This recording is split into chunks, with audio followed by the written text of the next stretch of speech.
spring is the perfect time to start thinking about getting your yard in shape for the season. Good thing Owen Reeves is here with his preseason checklist. Hey, Owen. How's it going? Great. I'm ready to go. Is the sun coming out yet? I feel like it is, and I feel like we got a lot of garden heads in the audience today. I'm feeling really good about it. Now, Owen, you wanted to talk about getting your garden ready, because if you plan now, you kind of can save more, get everything ready to go. I love that. Yes, and that's what it's all about. This is the time where it's kind of too early to get out and do a lot of the practical work in the garden.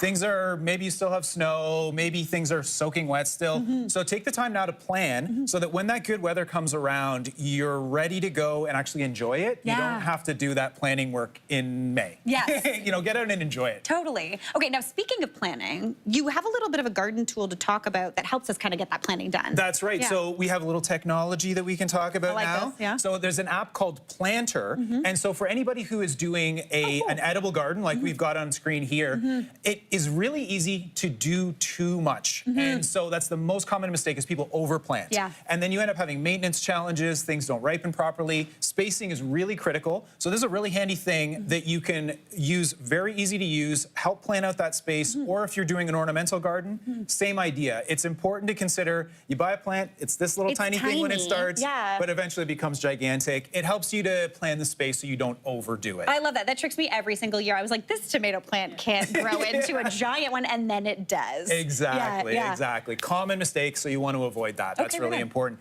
And then you also want to make sure that we're looking at things like, is this? No, it's over here. I'm sorry, I'm looking at the wrong thing. Soil. So soil is one thing that I think we don't often think about. It's really important. This is a pH tester for your soil.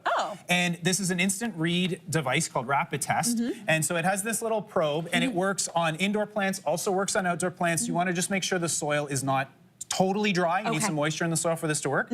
So we insert the probe into the soil, and then what the reader will instantly tell you is where the pH range is. For most plants that grow around here, we want to be in the neutral to a little bit acidic range on the pH. And if you need to correct that, so say it's too alkaline, the products that you want to use, they take a little while to work. So you can get into the garden, use those right away, get that pH corrected. So tomatoes, for instance, they want to be a little acidic. Blueberries as well.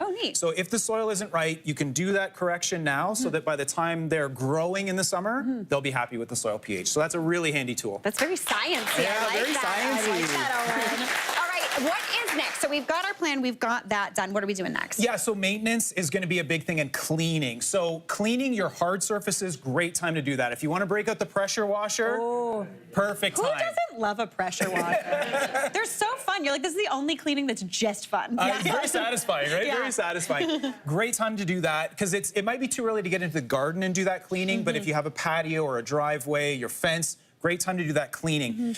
The other thing is maintaining your tools. This is a great time to do that. So sharpening is a really important task for any kind of cutting tool that you've got. And from Lee Valley, we have this universal sharpener from Chestnut Tools. And so this is, if you're going out to do pruning in the spring, where a lot of times we're doing hydrangeas or roses, you want to make sure that your secateurs, your hand pruners, those need to be nice and sharp. Otherwise, it's just hard to do. I know in the kitchen with your knives, totally critical to have them sharp. I just got my knives sharpened, and cooking is so much more fun than it was a week ago. You're not smashing the veggies, you're actually cutting them. Same idea with your cutting tool. So it's really simple to use, works on scissors. So believe it or not, with pruners, we do point the blade towards us. And so you just kind of scrape the carbide, and you can actually, I don't know if we can hear that. This is a very dull blade. I was going to say, this is not Owen's blade, is it? No. So we just want to clean that edge up, and this is going to take a bunch of passes to get that nice and sharp. But you even see, it's kind of a little bit of that metal is coming off on your hand. So you can see the burrs are coming off. So this guy needs a lot of love, so I'll have to do that another time. But this is a really, really handy tool. Actually works on knives as well, so if you want to sharpen your knives.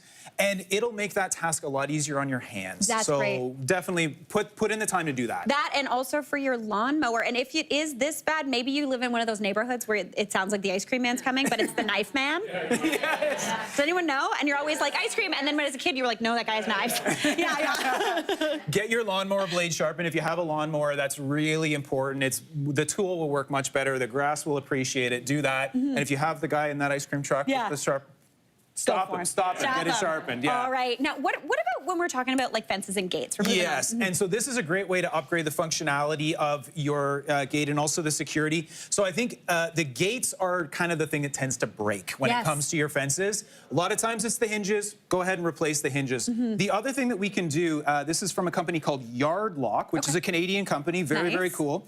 So this is actually a padlock that works as a latch on your gate. So what we do is we have the code programmed in, and what this does is it releases the latch that's on the back of the gate using the padlock. And then we kind of close that up, and then we, close this up, spin the dials, and it will actually lock the gate again. Wow. So it enhances the security, the functionality, and it's a really handy little tool. And it also has this cover over top so that somebody can't reach over and unlatch your gate. I really like this because a lot of times, if you live in the city, things can go missing from your backyard on occasion. So this is a great way to enhance the security and the function of your gate. And I think this is an awesome thing to do in the spring. Yeah, fantastic. I love that because it's true. The winter heaving, sometimes your gate just doesn't look the way it does. Oh, it's like on a weird angle? Totally. Absolutely. Totally. Now, what about buying stuff ahead of time just so you don't miss out? Because sometimes I think if you wait, you're left with slim pickings. That's right. So the two things, patio furniture and planters, pots, you're going to have a great selection if you went out in March or April. If you go in May or June, it's going to be slim pickings. And that's just how it works. So I would say if you have the time, if you've got the budget, you want to make an upgrade there, go now. You'll have tons to choose from. And when it comes to our plants themselves, a little bit early, but what we can start on are seedlings. This is a perfect time of year to do that for your edibles or if you're growing flowers. And again, from Lee Valley, this is a self-watering seed starting tray. Oh, cool. Which is really handy because you have to water seed starts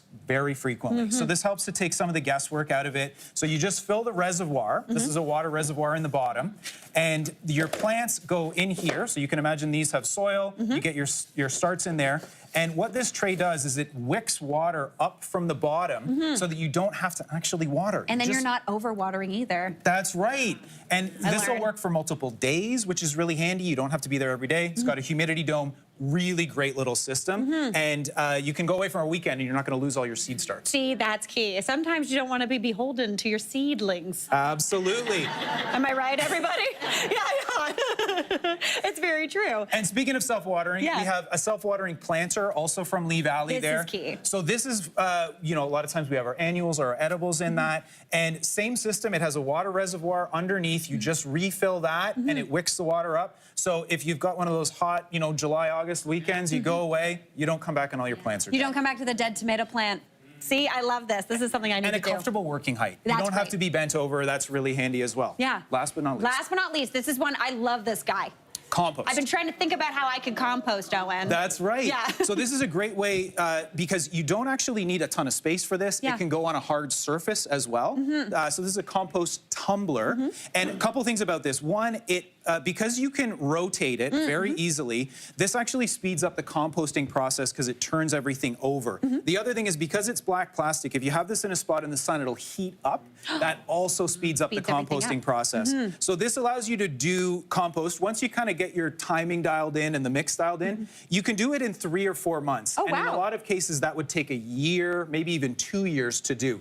So really handy tool and really easy to use. Doesn't take up a ton of space. You need to move it, you can move it. Old school compost bins, you can't move them. No, it's true. They're there and they're like, well, that's the compost corner. That's right. That's where all of that goes. Owen, this was great. I'm so pumped to get gardening. I know, me too. Me what too. a delight. Thanks so much, Owen. Hey, Mary here. What did you think? Drop your comments below and don't forget to like and subscribe for more of the good stuff.